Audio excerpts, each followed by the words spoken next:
Good morning students. आज हम start करेंगे इक्विलिब्रियम डिवीजन एल्गोरिथम से आगे का टॉपिक। तो इसमें हम सेकंड टॉपिक जो आता है वो होता है एचसीएफ एंड एलसीएम का। सेकंड टॉपिक है एचसीएफ एंड एलसीएम।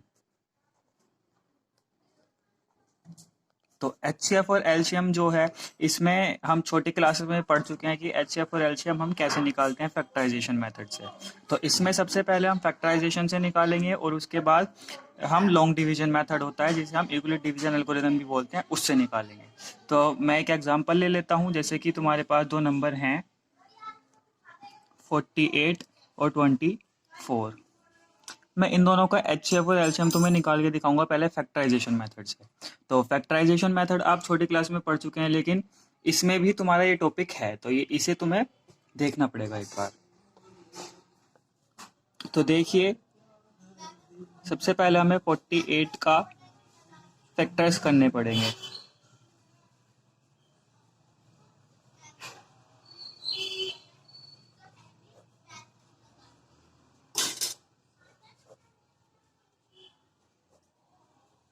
तो ये हमने इसके फैक्टर्स करे बिल्कुल जैसे हमने इसके करे हैं, बिल्कुल सेम 24 के करते हैं साइड में। 24 के फैक्टर करेंगे।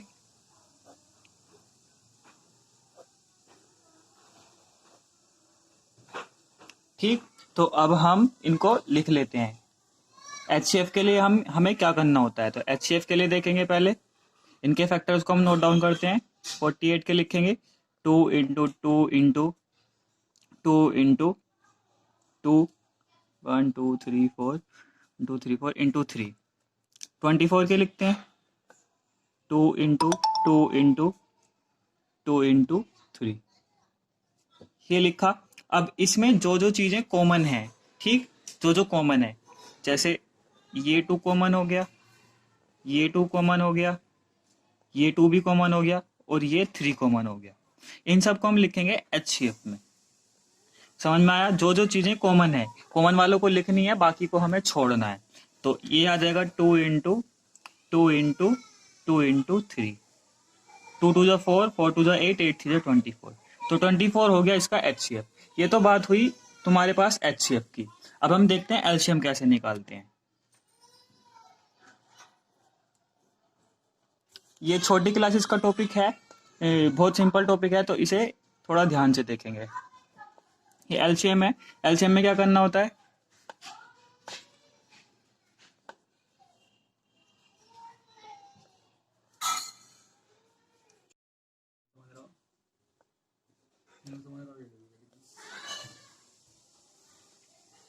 तो इसमें हमें कॉमन वालों को एक बार लेना होता है और बाकी जो डिजिट बची हुई है उसे एज इट इज उतारना होता है।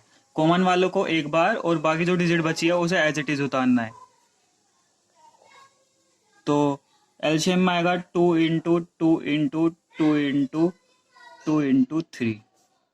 ठीक, एक ये कॉमन वाला हो गया, एक ये कॉमन वाला हो गया, एक ये हो गया और एक ये 3 हो गया। बाकी जो ये वाला जो 2 है ये अलग बचा, इसे हमने इसे भी लिखा। ठीक, तो एचसीएफ और एलसीएम में यही डिफरेंस है।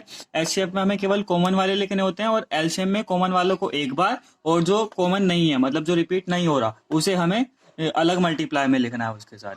ठीक, तो इन सब की मल्टीप्लाई कर लेते हैं। 2 2 जा 4, 4 2 जा 8, 8 2 जा 16, 16 3 जा 48। तो इसका जो एलसीएम है वो आ गया 48। ठीक, ये बात हुई एचसीएफ और एलसीएम की। इसके बाद जो इंपॉर्टेंट फॉर्मूला है किसी चीज के ऊपर, वो ये है एचसीएफ इंटू एलसीएम। ये मोस्ट इंपॉर्टेंट फॉर्मूला है, इसके ऊपर काफी क्वेश्चन आते हैं। Equals to product of two number.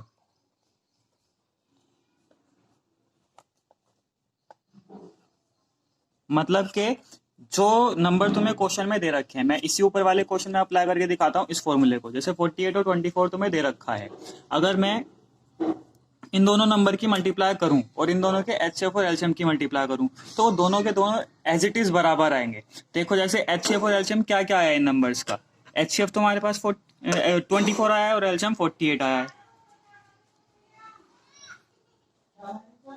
और जो दोनों नंबर्स हैं, दोनों नंबर्स भी सेम ही है, 48 और 24। तो इस क्वेश्चन में तो एचसीएफ एलसीएम और जो नंबर्स थे वो तुम्हारे पास सेम थे, तो इसमें तो फर्क नहीं पड़ेगा। बाकी जो क्वेश्चंस और आते हैं उसमें ऐसा नहीं होता है, उसमें एचसीएफ एलसीएम अलग होते हैं, नंबर्स अलग होते हैं, तो उसमें भी ये फॉर्मूला अप्लाई हो जाता है। तो ये तो तुम मल्टीप्लाई करोगे इनकी सेम ही आएगा, तो LHS इक्वल्स टू RHS, ये तुम्हारा फॉर्मूला वेरीफाई भी हो गया। तो ये एक इंपॉर्टेंट फॉर्मूला है, इसकी मदद से हम काफी क्वेश्चन करते हैं। तो यहाँ पे एचसीएफ और एलसीएम खत्म हुआ, इसके बाद हम आगे पढ़ते हैं, आगे हम इसमें क्या करना होता है। तो आगे एक मोस्ट इंपोर्टेंट टॉपिक ये है, इसमें तुम्हें ये पता करना होता है कि ये नंबर टर्मिनेटिंग है नॉन टर्मिनेटिंग है। मतलब कोई भी तुम्हें एक रेशनल नंबर देंगे, उसमें पूछेंगे टर्मिनेटिंग है या नॉन टर्मिनेटिंग है, तो उसके लिए एक छोटा सा फॉर्मूला होता है।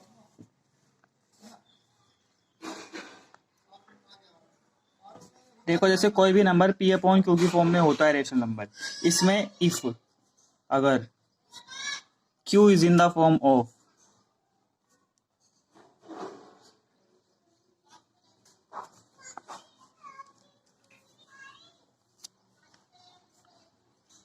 टू की पावर m इंटू 5 की पावर n, अगर कोई भी नंबर इस फॉर्म में होता है, मतलब अगर तुम Q के जो फैक्टर्स हैं वो करते हो, वो केवल 2 और 5 की फॉर्म में आते हैं, तो उसके बाद जो then the number is terminating, तो उसके बाद जो नंबर होगा वो टर्मिनेटिंग होगा। एंड इफ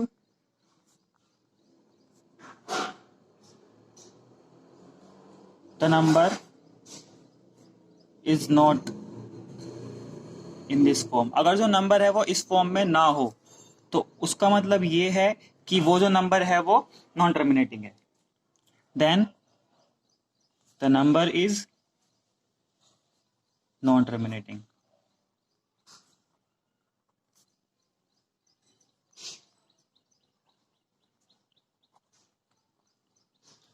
तो जो नंबर होगा वो नॉन टर्मिनेटिंग होगा, ठीक। तो ये तुम्हारा सेकंड टॉपिक कवर हुआ। इसका एक एग्जांपल ले लेते हैं। फॉर एग्जांपल, जैसे कि तुम्हारे पास कोई नंबर है 5 अपॉन 63, ठीक। 5 अपॉन 63 एक नंबर है, तो इसमें हमें नीचे वाले नंबर पे डिपेंड करता है, और उसमें पूछ लिया कि टर्मिनेटिंग है नॉन टर्मिनेटिंग है, तो इसमें नीचे वाले नंबर पे डिपेंड करता है कि टर्मिनेटिंग है या नॉन टर्मिनेटिंग है। तो मैंने जैसा आपको बताया कि अगर क्यू, यहाँ पे क्यू का काम क्या कर रहा है 63, अगर 63 के फैक्टर्स जो है वो 2 और 5 की फॉर्म में है केवल, तो वो टर्मिनेटिंग है। अगर 2 और 5 से अलग कोई फैक्टर आ जाए, जैसे 3 आ गया, 7 आ गया, तो वो कैसा है, वो तुम्हारा नॉन टर्मिनेटिंग नंबर है। तो जैसे कि 63 तुम्हें दिखाई दे रहा है, अगर मैं इसके फैक्टर करना चाहूं, 3 2 जा और 3 1 जा, 3 7 जा और 7 1 जा, इसके जितने भी फैक्टर्स हैं वो सारे के सारे 2 और 5 से अलग हैं। ना तो इसमें 2 आ रहा और ना 5 आ रहा, 3 और 7 आ गए हैं। इसका मतलब क्या है, 5/63 जो है वो एक नॉन टर्मिनेटिंग नंबर है। कैसा नंबर है, नॉन टर्मिनेटिंग, ठीक। बात समझ में आई। तो इस टाइप के क्वेश्चन अधिकतर आते हैं, ये पूछ लेते हैं कि भाई नॉन टर्मिनेटिंग नंबर है या टर्मिनेटिंग नंबर है, विदाउट एक्चुअल डिवीजन आप बताइए। तो आप इस फॉर्मूले की मदद से बता सकते हैं। क्या फॉर्मूला है, 2 की पावर m इंटू 5 की पावर n की फॉर्म में अगर कोई q की वैल्यू आ जाती है, इसका मतलब वो टर्मिनेटिंग है, अगर नहीं आती है तो वो तुम्हारा नॉन टर्मिनेटिंग है, ठीक।